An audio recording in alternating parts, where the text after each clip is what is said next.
Shriji food. હું છું મનીષા ઠક્કર.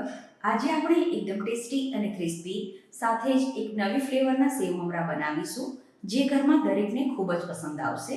તો ચાલો આને બનાવવાનું શરૂ કરીએ. સૌથી પહેલાં આપણે મમરા વઘારીને તૈયાર કરવાના છે. તો નોનસ્ટિકની કે જાડા તળિયાવાળી કઢાઈ લેવાની અને આમાં 1 ચમચી જેટલું તેલ ગરમ થવા માટે મૂકવાનું. તેલ ગરમ થઈ જાય એટલે આમાં 3 થી 4 ચમચી જેટલા અધકચરા શેકેલા સિંગદાણા એડ કરવાના. તમારે આમાં કાચા સિંગદાણા એડ કરવા હોય તો પણ કરી શકાય, પણ જ્યારે સિંગદાણાને આપણે તેલમાં કાચા એડ કરીએ ત્યારે એને ક્રિસ્પી થવામાં વધારે સમય લાગતો હોય છે. તો મેં આને પહેલાં જ થોડા કોરા શેકી લીધા છે, એટલે હવે આને તેલમાં સંભળાતા વધારે સમય નહીં લાગે. તો આ રીતે તેલનું સરસ રીતે એના ઉપર કોટિંગ થઈ જાય પછી લગભગ આપણે 1 મિનિટ માટે આને સાંતળવાના છે. આ રીતે આ સિંગદાણા ક્રિસ્પી થઈ જાય એટલે 1/4 ટીસ્પૂન જેટલી હળદર આમાં ઉમેરવાની. આની સાથે જ થોડી હિંગ ઉમેરી દેવાની છે. હવે 100 ગ્રામ ચાળેલા મમરા આમાં એડ કરવાના અને હવે આને સરસ રીતે ક્રિસ્પી શેકી લેવાના છે.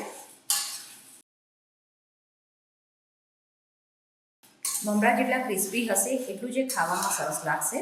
તો જો વધારે ક્વોન્ટિટીમાં તમે સેવ મમરા વઘારતા હોય તો તમે મમરાને થોડી વાર માટે કાપે પણ મૂકી શકો છો, જેથી એને વઘારતા વધારે સમય નહીં લાગે.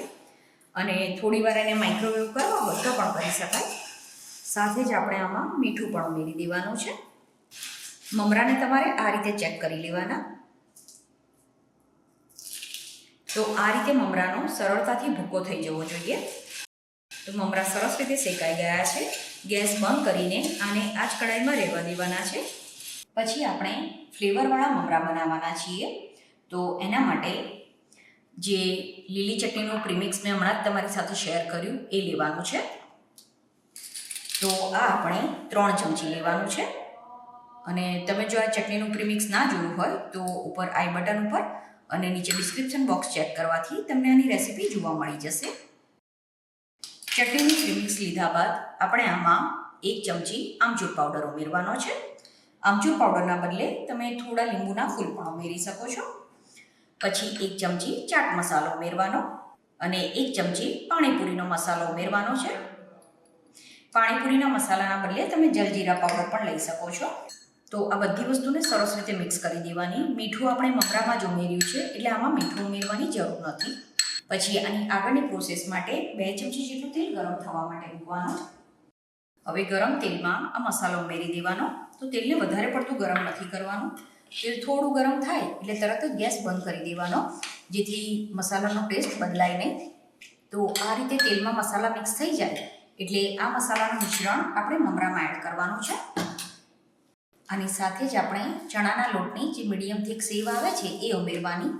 ચણાના લોટની સેવ પણ જો તમારે ઘરે બનાવવી હોય તો ડિસ્ક્રિપ્શન બોક્સમાં મેં એની લિંક આપેલી છે. તો 2 થી 2.5 વાટકી કે તમારી પસંદ પ્રમાણે ચણાના લોટની સેવ આમાં ઉમેરવાની. હવે આ બધી વસ્તુને સરસ રીતે મિક્સ કરી દેવાની છે. આમાં ગળપણનો ઉપયોગ નથી કરવાનો.